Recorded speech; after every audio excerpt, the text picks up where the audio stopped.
Fala, minha gente! Tudo bem com vocês? Espero que estejam maravilhosamente bem prontos para mais uma leitura da palavra do nosso Deus e maravilhoso Pai. Hoje estaremos lendo o capítulo 9 e 10 de 1 Crônicas. Em seguida, leremos o capítulo 12 de Hebreus, leremos o capítulo 6 de Amós e concluiremos a leitura do capítulo 1 de Lucas, dos versos 39 a 80. Antes de iniciarmos, vamos a um momento de oração? Fecha teus olhos. Deus bendito, Pai gracioso e santo, louvamos ao Senhor pelo dia de hoje, pela oportunidade de estarmos aqui com a Tua palavra, seja ela de forma escrita ou audível. Muito obrigada, Deus, pela oportunidade de aprender um pouco mais do Senhor. Ajuda-nos a entender tudo o que iremos ler e ouvir, nos dá a graça de obedecer o Senhor em todo o tempo e de inculcar esse conhecimento não só na nossa mente, mas também na mente daqueles que nos cercam, nos nossos filhos, sobrinhos, netos. Ó Deus, nos dá a graça de sermos, de fato, pessoas abençoadoras em frutificar para a Tua glória. Fala aos nossos corações. É assim que oramos a Ti, em nome do Teu Filho amado Jesus Cristo. Amém e amém. Capítulo 9 do livro de 1 Crônicas. Todo Israel foi registrado por genealogias e inscrito no livro dos reis de Israel. E Judá foi levado para o exílio à Babilônia por causa da sua transgressão. Os primeiros habitantes que de novo vieram morar nas suas propriedades e nas suas cidades foram os israelitas, os sacerdotes, os levitas e os servidores do templo. Porém, alguns dos filhos de Judá, dos filhos de Benjamim e dos filhos de Efraim e Manassés habitaram em Jerusalém. Utai, filho de Amiúde, filho de Onri, filho de Inri, filho de Bani, dos filhos de Pérez, filho de Judá, dos Silonitas, Asaías, o primogênito e os seus filhos, dos filhos de Zerá, Jeuel e os seus irmãos, 690 ao todo, dos filhos de Benjamim, Saul, filho de Mesulão, filho de Rodavias, filho de Arsenua, Ibneia, filho de Jeroão, e Elá, filho de Uzi, filho de Micre e Mesulão, filho de Cefatias, filho de Reuel, filho de Ibnijas, e os seus irmãos, segundo as suas gerações, 956 ao todo. Todos estes homens foram chefes de famílias nas casas de suas famílias.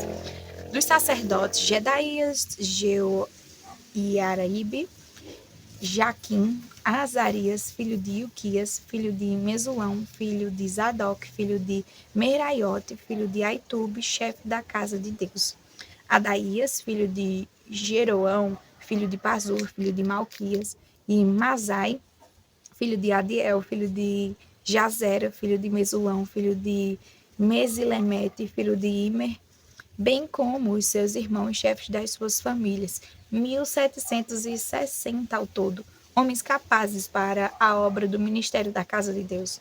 Dos levitas, Semaías, filho de Assub, filho de Asricão, filho de Asabias, dos filhos de Merari, Bacar, Eres, Galaal e Matanias, filho de Mica, filho de Zicre, filho de Asaf. Obadias, filho de Semaías, filho de Galael, filho de Gedutum, Berequias, filho de Asa, filho de Eucana, morador das aldeias dos Netofatitas. Os porteiros, Salum, Acube, Talmon e Aimã, e os irmãos deles. Salum era o chefe. Estavam até agora de guarda à porta do rei, ao lado do leste. Tais foram os porteiros dos arraiais dos filhos de Levi: Salum, filho de Coré, filho de Ebiasaf, filho de Corá, e seus irmãos da casa de seu pai, os coraitas. Estavam encarregados da obra do ministério e eram guardas das portas do tabernáculo. E os seus pais tinham sido encarregados do arraial do Senhor e eram guardas da entrada. Finéias, filho de Eleazar, os regia nesse tempo, e o Senhor estava com ele. Zacarias, filho de Meselemias, era o porteiro da entrada da tenda do encontro. Todos estes escolhidos para guardas das portas foram 212. Estes foram registrados pelas suas genealogias nas suas respectivas aldeias, e Davi e Samuel, o vidente, os constituíram cada um no seu cargo. Eles e os seus filhos guardavam os portões da casa do Senhor, isto é, na casa da tenda. Os porteiros estavam aos 4 lados, a leste, a oeste, ao norte e ao sul. Seus irmãos que habitavam nas suas aldeias tinham de vir de tempos em tempos para servir com eles durante 7 dias, porque havia sempre naquele ofício 4 porteiros principais, que eram levitas e tinham a seu encargo as câmaras e os tesouros da casa de Deus. Estavam alojados ao redor da casa de Deus porque estavam encarregados da vigilância e tinham o dever de abrir os portões todas as manhãs. Alguns deles estavam encarregados dos utensílios usados no culto, porque estes eram contados quando eram trazidos e quando eram tirados. Outros havia que estavam encarregados dos móveis e de todos os objetos do santuário, bem como da melhor farinha, do vinho, do azeite, do incenso e das especiarias. Alguns dos filhos dos sacerdotes confeccionavam as especiarias. Matitias, dentre os levitas, o primogênito de Salum, o coraíta, era o encarregado de fazer os pães para as ofertas. Outros dos seus irmãos, dos filhos dos coatitas, tinham o encargo de preparar os pães da proposição para todos os sábados. Quanto aos cantores, chefes das famílias, entre os levitas, ficavam alojados nas câmaras do templo e estavam isentos de outros serviços, porque dia e noite estavam ocupados no seu serviço. Estes foram chefes das famílias entre os levitas, chefes em suas gerações, e moravam em Jerusalém. Em Gibeão habitou Jeiel, pai de Gibeão, cuja mulher se chamava Maaca, e também o seu filho primogênito Abidom, e ainda Zur, Quis, Baal, Ner, Nadab, Gedor, Aior, Zacarias e Micote. Micote gerou Simeia. Estes moraram em Jerusalém, perto dos seus irmãos. Ner gerou Quis, e Quis gerou Saul. Saul gerou Jonatas, Malquizua, Aminadab e Esbaal. Filho de Jonatas foi Meribaal, e Meribaal gerou Mica. Os filhos de Mica foram Pitom, Meleque e Tareia. Acais gerou Jaerá, e Jaerá gerou Alemete. Asmavete e Zirim gerou Moza. Moza gerou Bineá, de quem foi filho Refaías, de quem foi filho Eliasa, de quem foi filho Azel. Azel teve 6 filhos, cujos nomes foram Azricão, Bocru, Ismael, Searias, Obadias e Anã. Todos estes foram filhos de Azel. Capítulo 10 do livro de 1 Crônicas. Os filisteus lutaram contra Israel, e os homens de Israel fugiram da presença dos filisteus. Caíram mortos no monte Gilboa. Os filisteus perseguiram Saul e os seus filhos e mataram Jonatas, Aminadab e Malquizua, filhos de Saul. A batalha se intensificou contra Saul. Os flecheiros o avistaram e ele foi ferido gravemente. Então Saul disse ao seu escudeiro: arranque a sua espada e atravesse-me com ela, para que não venham esses incircuncisos e zombem de mim. Mas o seu escudeiro não quis fazer isso porque estava com muito medo. Então Saul pegou a sua própria espada e se lançou sobre ela. Quando o escudeiro viu que Saul estava morto, também se lançou sobre a espada e morreu com ele. Assim morreram Saul e os seus 3 filhos, e toda a sua casa morreu juntamente com ele. Quando os homens de Israel que estavam no vale viram que o exército de Israel fugiu e que Saul e seus filhos estavam mortos, abandonaram as cidades e fugiram, e vieram os filisteus e habitaram nelas. E aconteceu que no dia seguinte, quando os filisteus foram tirar os despojos dos mortos, encontraram Saul e os seus filhos caídos no monte Gilboa.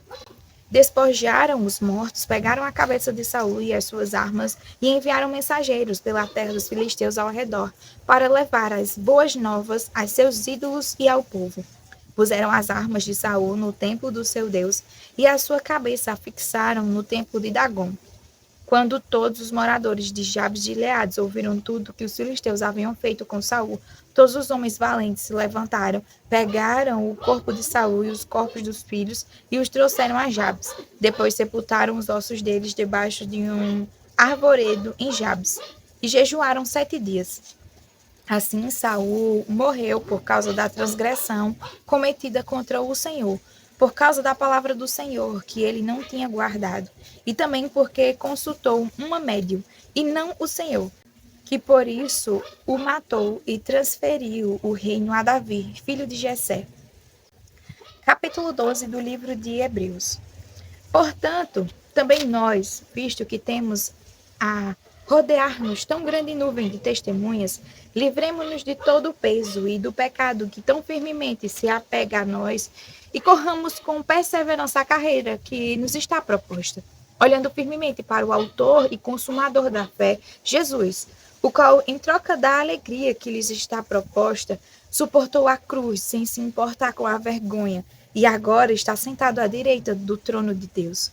Portanto, pensem naquele que suportou tamanha oposição dos pecadores contra si mesmo, para que vocês não se cansem nem desanimem. Na luta contra o pecado, vocês ainda não resistiram até o sangue. E vocês se esqueceram da exortação que lhes é dirigida como a filhos. Filho meu, não despreze a correção que vem do Senhor, nem desanime quando você é repreendido por ele. Porque o Senhor corrige a quem ama e castiga todo filho a quem aceita. É para a disciplina que vocês perseveram.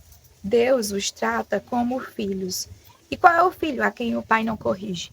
Mas se estão sem essa correção, da qual todos se tornaram participantes, então vocês são bastardos e não filhos. Além disso, tínhamos os nossos pais humanos que nos corrigiam, e nós os respeitávamos.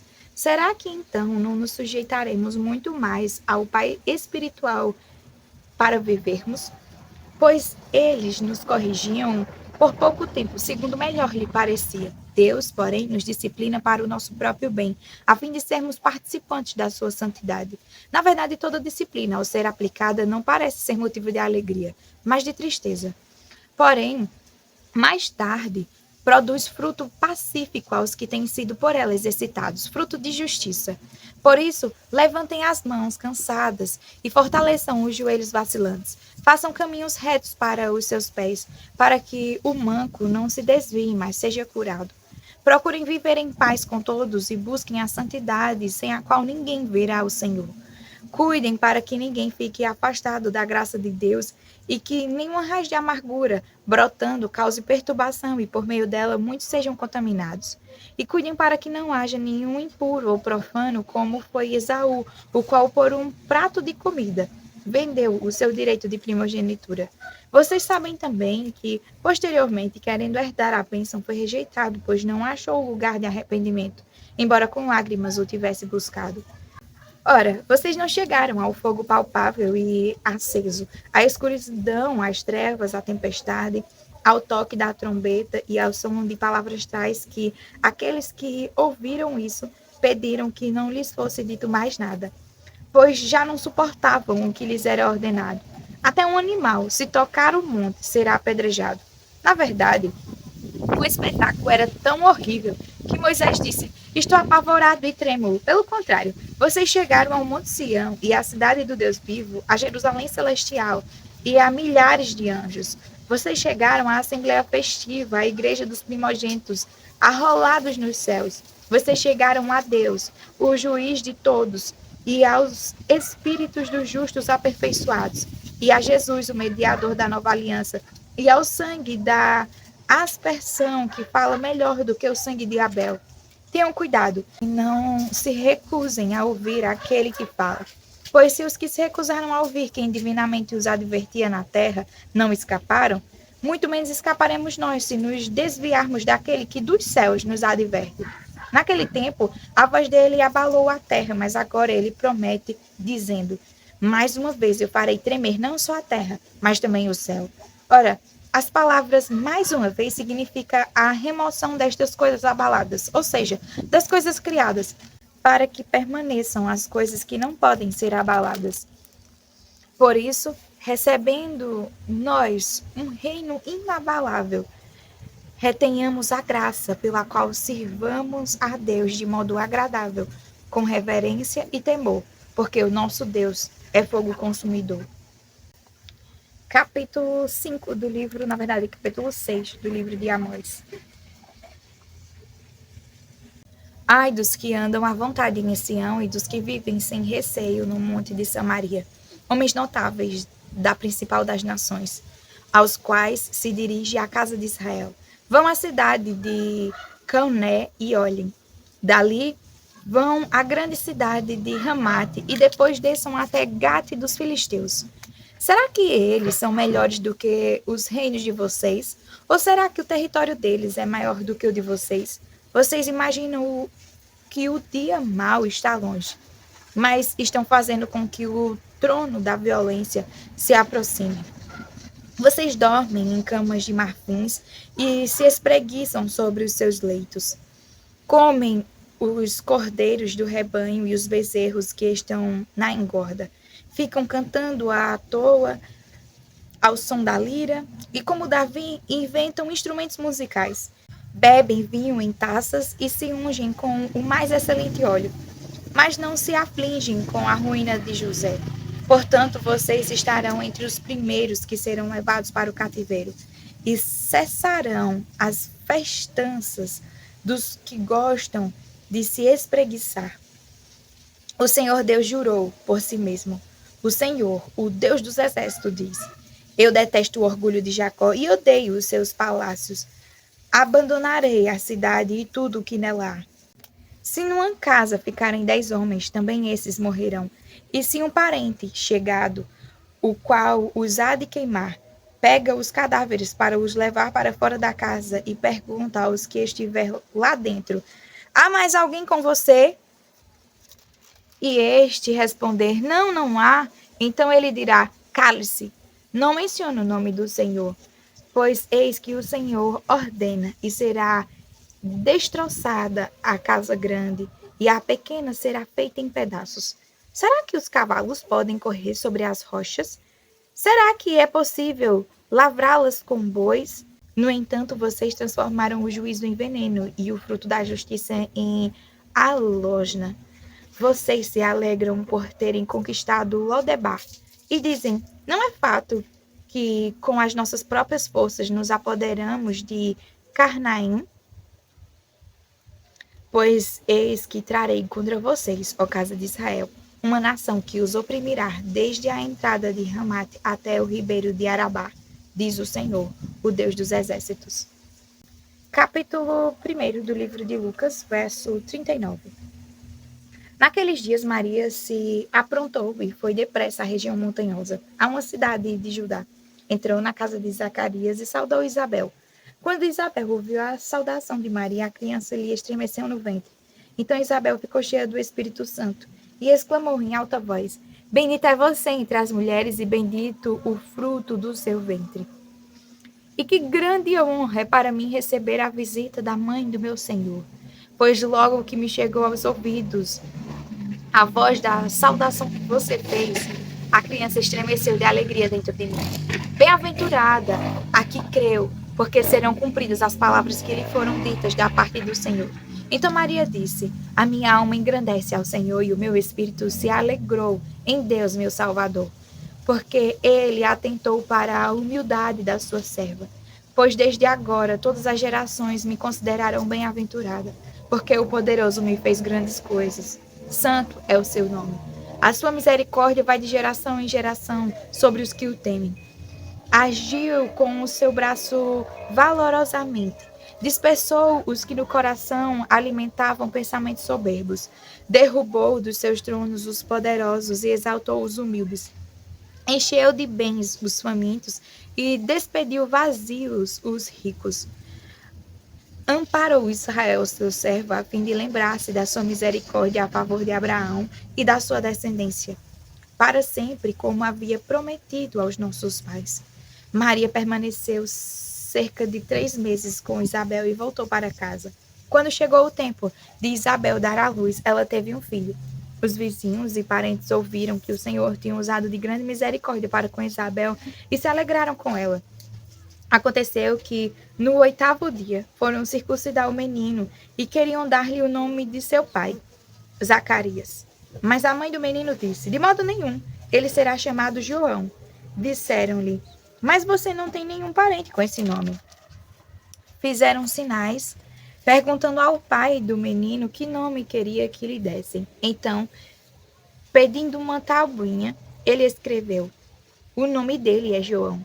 E todos se admiraram. Imediatamente a boca de Zacarias se abriu e a língua se soltou. Então começou a falar, louvando a Deus. Todos os vizinhos deles ficaram possuídos de temor. E essas coisas foram divulgadas por toda a região montanhosa da Judéia. Todos os que as ouviram guardavam-nas no coração, dizendo: o que virá a ser este menino? E a mão do Senhor estava com ele.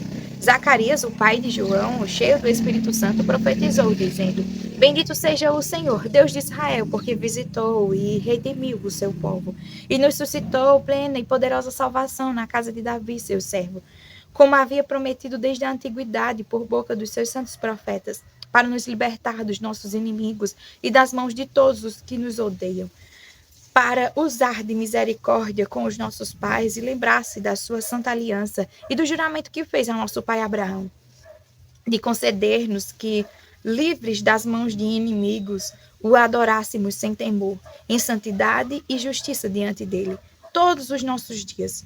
E você, menino, será chamado o profeta do Altíssimo, porque precederá o Senhor, preparando-lhe os caminhos, para dar ao seu povo conhecimento da salvação por meio da remissão dos seus pecados, graças à profunda misericórdia de nosso Deus, pela qual nos visitará o sol nascente das alturas, para iluminar os que jazem nas trevas e na sombra da morte, e dirigir os nossos passos pelo caminho da paz.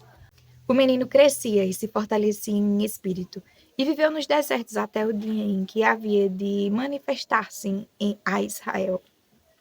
Amém. Até mais, para mais uma leitura da palavra do Senhor. Fiquem com Deus.